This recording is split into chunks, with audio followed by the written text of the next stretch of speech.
Hello दोस्तों, कैसे हैं आप सब। दोस्तों, जैसा कि डिस्प्ले पे देख रहे हैं, मैंने लिखा है सोर्स कोड मैनेजमेंट, गिट, डीवीसीएस, सब वर्जन्स, गिटहब्स, एससीएम, जिसको बोलते हैं सोर्स कोड मैनेजमेंट। इसको आप ये भी कह सकते हैं सॉफ्टवेयर कोड मैनेजमेंट, या इसको ये भी कह सकते हैं सॉफ्टवेयर कोड मैनेजमेंट, या इसको आप ये भी कह सकते हैं सॉफ्टवेयर कॉन्फ़िगरेशन मैनेजमेंट। कोई भी डेवलपर दोस्तों कोड जो लिखता है, कोड कहने का मतलब है कि कोई भी डेवलपर यदि कोई कोड लिखता है तो कहीं तो वो स्टोर करता होगा, कहीं तो लिखता होगा, किसी भी फाइल में वो कोड को लिखता होगा और उसको सेव करके रखता होगा। तो उन्हीं सब चीजों को स्टोर करना, उसको सेव करना, उसी को बोलते हैं दोस्तों बेसिकली सोर्स कोड मैनेजमेंट। इसको आप ये भी कह सकते हैं software code management. Basically SCM जो है वो वर्जनिंग कंट्रोल सिस्टम होता है। जैसे सॉफ्टवेयर को डिफरेंट डिफरेंट वन टाइम में मल्टीपल हमारे सॉफ्टवेयर इंजीनियर्स कोड लिखते हैं। कोई अमेजन के पेमेंट के कोड लिख रहा होता है, कोई अलग अलग अपलोड कर रहा होता है। तो अलग अलग पार्ट्स होते हैं, अलग अलग पार्ट्स होते हैं। तो उन चीजों को कंट्रोल करता है, कौन करता है? सोर्स कोड मैनेजमेंट, जिसको हम लोग करते हैं वर्जन कंट्रोल सिस्टम। तो उस वर्जन को बेसिकली जो कंट्रोल करता है, तो डिफरेंट डिफरेंट टूल्स हैं। जैसे गिट, हम गिट का यूज करते हैं। गिट क्या है? डीवीसीएस, जिसको बोलते हैं डिस्ट्रीब्यूटेड वर्जन कंट्रोल सिस्टम। एक और टूल है जिसको हम लोग बोलते हैं सब वर्जन, सब version central version control system. इसको आप ये भी कह सकते हैं सेंट्रलाइज वर्जन कंट्रोल सिस्टम। और एक होता है कि गिट, आपने सॉफ्टवेयर इंजीनियर जो कोड लिखा तो वो हम किसी सेंट्रलाइज रेपो पे, जैसे कि डॉकर हब, सेंट्रलाइज रेपो पे उसको हम पुश कर देते हैं। तो बेसिकली ये सॉफ्टवेयर के को मैनेज करने के टूल्स हैं। कौन कौन से टूल्स है? गिट सॉफ्टवेयर को मैनेज, सॉफ्टवेयर को स्टोर करने के लिए, सॉफ्टवेयर को मैनेज करने के लिए। एक डेवलपर डिफरेंट डिफरेंट टाइप्स के कोड लिखते रहते हैं, अलग अलग एप्लीकेशंस के अलग अलग कोड्स होते हैं।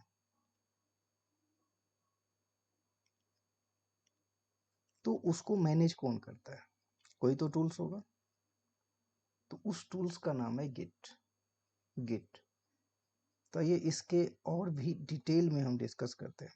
Source code management, SCM, source code management, Git. अब इसमें सवाल उठता है गिट क्या है?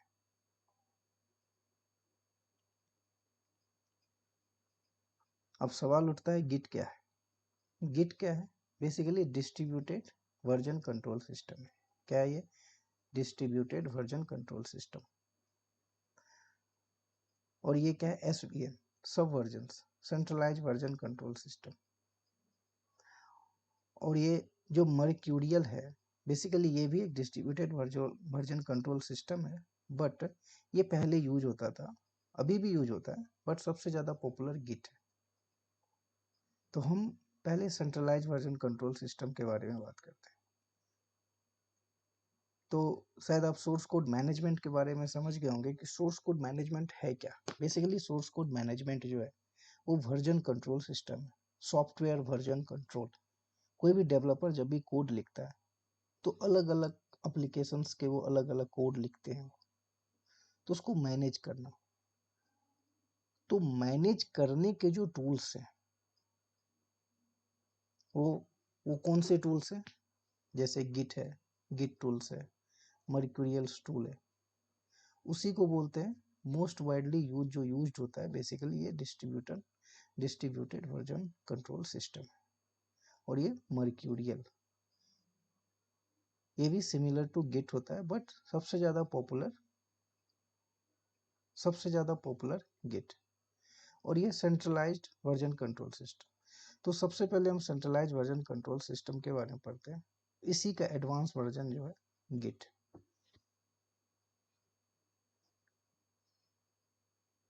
तो सोर्स कोड मैनेजमेंट को क्या करते हैं? Process of tracking and controlling changes in the source code during software development. Software जब कोई भी सॉफ्टवेयर इंजीनियर कोड लिखता है तो उसको मैनेज करता है, उसको कंट्रोल करता है। कंट्रोल इन द सेंस का मतलब हुआ कि हमारे पास 5 इंजीनियर्स अलग अलग एप्लीकेशन के लिए कोड लिख रहे हैं, तो उसको मैनेज करता है। सबको कहीं एक सेंट्रलाइज रेपो पे पुश करेगा, कहीं तो रखेगा, वो कहीं तो स्टोर करके रखेगा, तो उसी चीज को मैनेज करता है। कभी मिस्टेक भी हो सकती है, कभी कॉन्फ्लिक्टिंग भी हो सकता है कि ये जो डेवलपर लिख रहा है, जो दूसरा डेवलपर लिख रहा है, आपस में कॉन्फ्लिक्ट लिख दे। कहने का मतलब है यदि वो अमेजन के चेकआउट पेमेंट का कोड लिख रहा है, हो सकता है दूसरा इंजीनियर वही कोड लिख रहा हो, तो उसमें कॉन्फ्लिक्ट यदि आ रहे हैं तो उसको कैसे अवॉइड कर सके। तो उन्हीं सब चीजों को मैनेज करने के लिए बेसिकली टूल्स है। टूल्स तो बहुत सारे हैं, मगर सबसे ज्यादा जो मोस्ट वाइडली टूल्स बेसिकली जो यूज होता है वो गिट है। क्यों वाइडली यूज होता है हम इसके बारे में डिस्कस करेंगे। पहले हम सेंट्रलाइज वर्जन कंट्रोल सिस्टम के बारे में बात करते हैं। ये देखिए, ये सेंट्रलाइज वर्जन कंट्रोल सिस्टम है। ये हमारा एक सॉफ्टवेयर इंजीनियर कोड लिख रहा है, ये दूसरा सॉफ्टवेयर इंजीनियर कोड लिख रहा है, और ये तीसरा software version centralize version control system पे कोड लिख रहा है। इस प्रोसेस से चलने के लिए आपको नेट की जरूरत पड़ती है। सीवीसी जो sub versioning centralize version control system है वो पहले यूज होता था इन द सेंस जब हमारे पास गिट नहीं था। जब हमारे पास गिट नहीं था तो हम सेंट्रलाइज वर्जन कंट्रोल सिस्टम का यूज करते थे, और सारे डेवलपर जो कोड लिखते थे एक सेंट्रलाइज रेपो में जाकर के उसको पुट करते थे और वहीं पे जाके अपडेट करते थे। मतलब ये भी कोड लिख करके इस रेपो में पुश करेगा, मतलब पुश करेगा, पुश करने का मतलब उसको भेजेगा एक सेंट्रलाइज रेपो में। ये भी डेवलपर कोड लिखेगा, इस सेंट्रलाइज रेपो में लिखेगा, ये भी डेवलपर कोड लिखेगा, उसको सेंट्रलाइज रेपो में भेजेगा। बट उसके लिए इंटरनेट की रिक्वायरमेंट पड़ती थी। मतलब यदि आपके पास इंटरनेट है तो आप काम कर सकते हैं। इनकेस यदि रेपोजिटरी में कुछ प्रॉब्लम्स हो गई तो जितने भी डेवलपर ने काम किया वो तो कोलैप्स हो गया, वो कोड आपके मिले ही नहीं ना आपके पीसी पे डेवलपर ने, ठीक है, डेवलपर का काम है अपना कोड लिख करके फिर दूसरे प्रोजेक्ट पे लग जाना। अब पुराने कोड क्या थे उसे क्या पता। इनकेस यदि वो रखा है तो ठीक है, इनकेस यदि वो रखा हो तो ठीक है।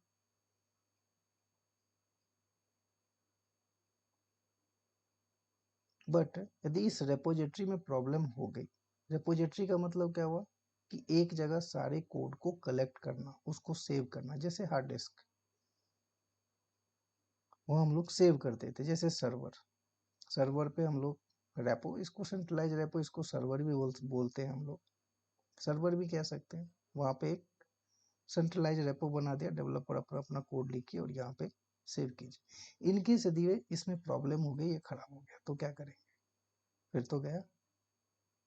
तो पहले ये सब परेशानी आती थी और उसके लिए इंटरनेट की भी रिक्वायरमेंट थी। देन उसके बाद आया गिट। गिट में ये फैसिलिटी थी,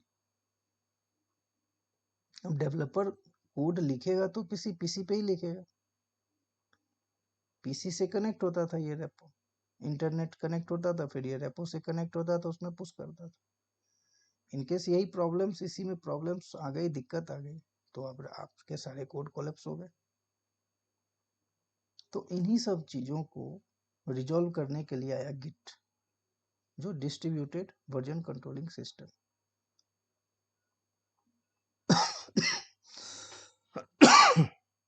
सॉरी, गिट क्या होता है? डिस्ट्रीब्यूटेड वर्जन कंट्रोल सिस्टम होता है।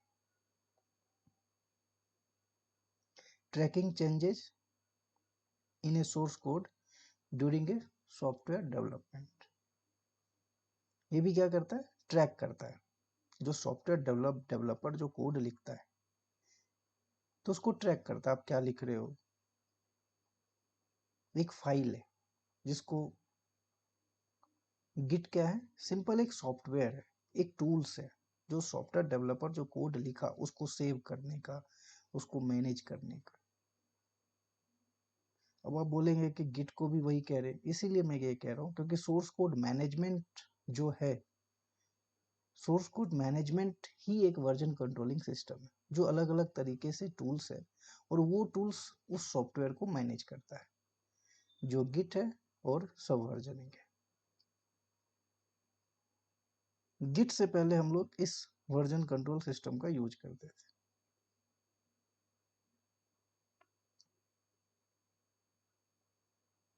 अभी हम लोग मोस्ट वाइडली टूल्स जो यूज होते हैं बेसिकली वो गिट। गिट क्या है? Distributed version controlling system.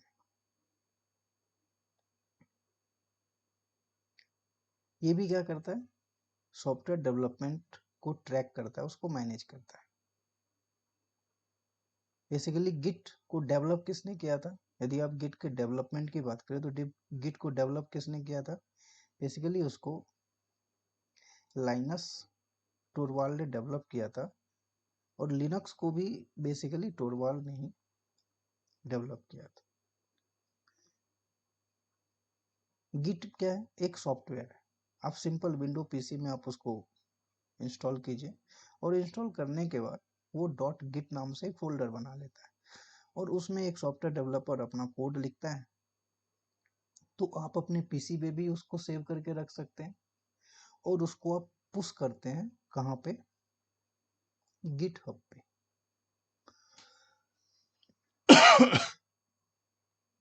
GitHub पे पुश करते हैं। और गिटहब गिटहब क्या होता है? बेसिकली एक सेंट्रलाइज रेपो है। अब गिटहब को डेवलप किसने किया था? बेसिकली उसको माइक्रोसॉफ्ट ने, बेसिकली माइक्रोसॉफ्ट ने डेवलप नहीं किया, बट वो माइक्रोसॉफ्ट ने उसे खरीद लिया है। तो उसके ओनरशिप बेसिकली गिटहब के ओनर जो है वो बेसिकली माइक्रोसॉफ्ट है।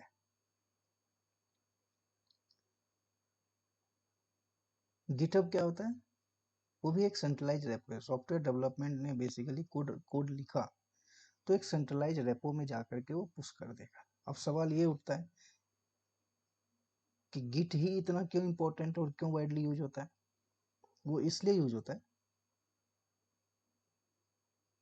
क्योंकि वो, उसके लिए नेट की जरूरत नहीं है। आप सिंपल किसी लैपटॉप में गिट को इंस्टॉल कर सकते हैं, गिट जो कि सॉफ्टवेयर है, और डेवलपर अपना कोड लिख करके एक फाइल बना करके कमिट करके सेव करके रख सकता है। तो उसके लिए आपको इंटरनेट की जरूरत नहीं थी। But centralize version controlling system में क्या होता था? आपको इंटरनेट की जरूरत होती है। इनकेस यदि आपका प्रॉब्लम हुआ, सेंट्रलाइज सेंट्रलाइज सर्वर इनकेस यदि कोलैप्स हुआ, तो आपके सारे कोड कोलैप्स हो जाएंगे।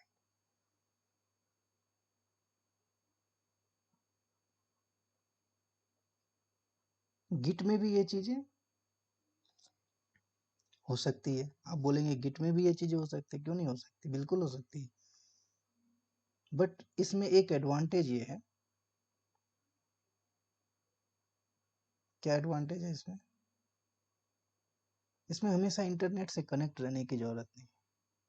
यह एक सॉफ्टवेयर है, और उसमें एक फाइल बना लीजिए, और उस फाइल पे आपको जिस भी कोड के बारे में, जो भी कोड आपको लिखना है, कोड लिख करके उस फाइल में सेव कर दीजिए, अपने लोकल पीसी पे सेव कर लीजिए। सॉफ्टवेयर है, गिट क्या है? सॉफ्टवेयर। मैं बार बार ये कह रहा हूँ, गिट क्या है? सॉफ्टवेयर है। और सिस्टम जैसे आप लैपटॉप पे कोई भी सॉफ्टवेयर इंस्टॉल करते हैं विंडो पीसी पे, वैसे ही गिट को इंस्टॉल करते हैं। तो गिट फाइल में, डॉट गिट नाम के फाइल में आप उसको स्टोर करके रख सकते हैं अपने पीसी में, अपने लोकल लैपटॉप। बट इसमें ये सुविधा नहीं थी। उसके लिए आपको इंटरनेट होता था, इंटरनेट कनेक्ट रहता था, और आप इसको यहाँ पे पुश करते जाइए, पुश करते जाइए। बट गिट में ऐसा नहीं है। क्यों नहीं है?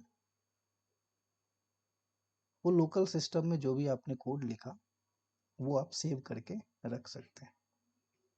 और भी पढ़ते हैं, और भी देखते हैं गिटहब। अब सवाल उठता है गिटहब क्या है? ये भी एक सेंट्रलाइज रेपो है। सेंट्रलाइज रेपो जहाँ पे डेवलपर ने कोड लिखा और उसको पुश करके एक सेंट्रलाइज रेपो एक हब में रख दिया। जैसे कि डॉकर हब, डॉकर हब में हम इमेज को बेसिकली पुश कर देते हैं, या कोई भी इमेज हमें पुल करना है तो डॉकर हब से जाके पुल कर लेते हैं। वैसे ही गिटहब है, एक सेंट्रलाइज रेपोजिटरी है।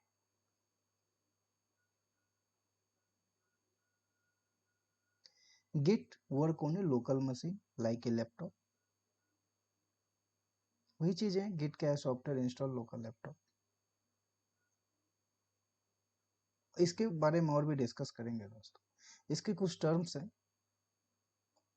प्रैक्टिकली इसके बाद आने वाले डिस्कशंस में आपको प्रैक्टिकली मैं दिखाऊंगा कैसे एक फाइल वो स्टोर करके रखता है। क्लोन, क्लोन बेसिकली गिट में जो वर्ड यूज करते हैं क्लोन, क्लोन का मतलब क्या होता है? कॉपी कर लेना, किसी भी कोड को कॉपी कर लेना। कमिट का मतलब क्या होता है? उसको सेव कर लेना। ब्रांच का मतलब होता है ब्रांच में डिवाइड कर देना, जैसे master branch, development branch, testing branch, अलग अलग ब्रांचेज क्रिएट कर देना। मर्ज, मर्ज का मतलब क्या होता है? मर्ज का मतलब होता है कि मान लीजिए कि 5 डेवलपर वन टाइम पे कोड लिख रहा है तो उसको मर्ज करना, सबको एक साथ मर्ज कर देना। डेवलपर पहले सॉफ्टवेयर इंजीनियर ने भी जो कोड लिखा, दूसरे ने जो कोड लिखा, उस सबको मर्ज करके एक सेंट्रलाइज रेपो लाइक के गिटहब पे पुश कर देना, उसको मर्ज कर देना। सारे कोड को एक साथ एक पेज पे लिख लेना। आप सिंपल यही समझिए, सारे कोड को एक पेज पे लिख लेना। मर्जिंग का मतलब यही होता है। पुल का मतलब होता है हमने जितने भी डेवलपर ने जो भी कोड्स लिखे उसको, जो भी कोड्स लिखे उसको पुश कर दीजिए अपने सेंट्रलाइज रेपो पे, या अपने लोकल रेपो पे उसको पुश कर दीजिए। और जो आपके सेंट्रलाइज रेपो है उससे आप पुल कर सकते हैं, सॉफ्टवेयर को पुल कर सकते हैं। तो बेसिकली ये टेक्निकल टर्म है जो हम आने वाले डिस्कशंस में यूज करेंगे और उसको प्रैक्टिकली देखेंगे। रिमोट, रिमोट का मतलब जो सेंट्रलाइज रेपो है, centralize server like a GitHub. Status, मान लीजिए कि किसी ने चेंजेस किए उसमें, उस कोड में, तो हम स्टेटस का यूज करेंगे। किसी डेवलपर ने मान लीजिए किसी कोड में कोई चेंजेस किए तो स्टेटस बेसिकली आपको बताएगा कि किसने क्या चेंजेस किए हैं, किस कोड में, किस कोड को कौन लिख रहा है और उसने क्या चेंजेस किए। लॉग्स, कमिट हिस्ट्री, कहने का मतलब है कि किसने क्या कमिट किया है, कहाँ पे कमिट किया है, किस जगह से कमिट किया है। कहने का मतलब है कि एक डेवलपर मान लीजिए मुंबई में बैठा है, एक डेवलपर पुणे में बैठा है, एक डेवलपर दिल्ली में बैठा है, तो अपने अपने गेट के थ्रू लोकल लैपटॉप पे अपना कमांड लिखिए और उसको अलग अलग जगह पे पुश कर दीजिए।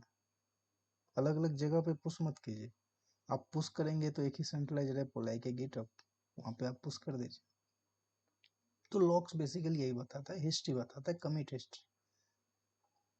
तो दोस्तों ये गिट का एक डिस्कशन था, इसको आने वाले नेक्स्ट वीडियो में दोस्तों और भी डिटेल में हम देखेंगे। और गिट के यदि मैं गिट के इमेज की बात करूँ, ठीक है, डिस्ट्रीब्यूटेड वर्जन कंट्रोल, जैसे ये सर्वर रेपोजिटरी, ये देखिए work station PC1, PC2 and PC3। इसी में इस लोकल रेपो में बेसिकली लोकल लैपटॉप में आप गिट क्या है, गिट सॉफ्टवेयर है, अपने लोकल लैपटॉप में आप इंस्टॉल कर लेते हैं और लोकल रेपो में आप उसको ऐड कर लेते हैं, लोकल रेपो में उसको ऐड कर देते हैं, कमिट कर देते हैं। तो लोकल रेपो में ही आप कमिट कर देते हैं, लोकल रेपो में ही आप कमिट कर देते हैं। कमिट करने के बाद वो सॉफ्टवेयर आपके लोकल रेपो में भी सेव हो गया और उसी सॉफ्टवेयर को, उसी कमिटेड को, उसी सेव सॉफ्टवेयर को आप पुश कर दीजिए as a GitHub, like a GitHub.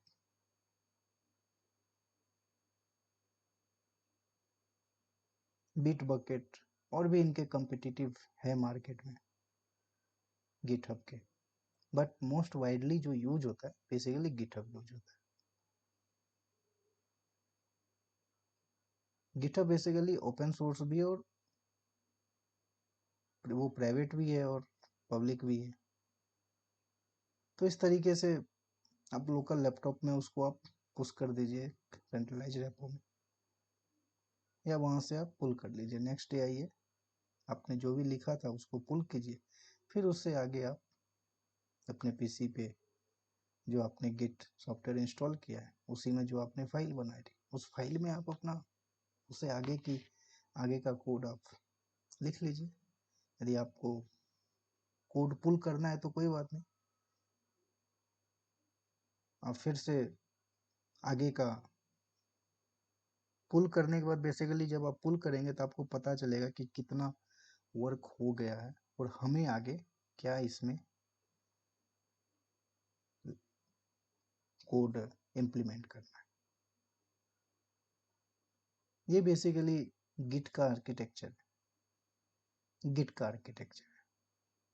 तो दोस्तों ये एक सिंपल इंट्रोडक्शन आप गिट के बारे में समझ लीजिए, ये गिट का इंट्रोडक्शन है। गिट में ये टेक्निकल टर्म्स बेसिकली यूज होने वाला है, तो प्रैक्टिकली मैं आपको मर्ज, पुश, पुल, रिमोट, स्टेटस, लॉक्स, ब्रांच, इन सबों के बारे में दोस्तों डिटेल में डिस्कस करेंगे।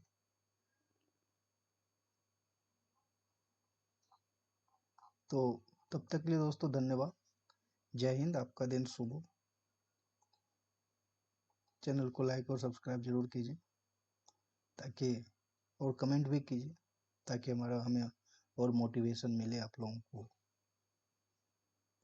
और नई नई चीज़ें हम आपके पास वीडियो के माध्यम से आपको हम प्रोवाइड करते रहे। ओके दोस्तों, जय हिंद, धन्यवाद, आपका दिन शुभ।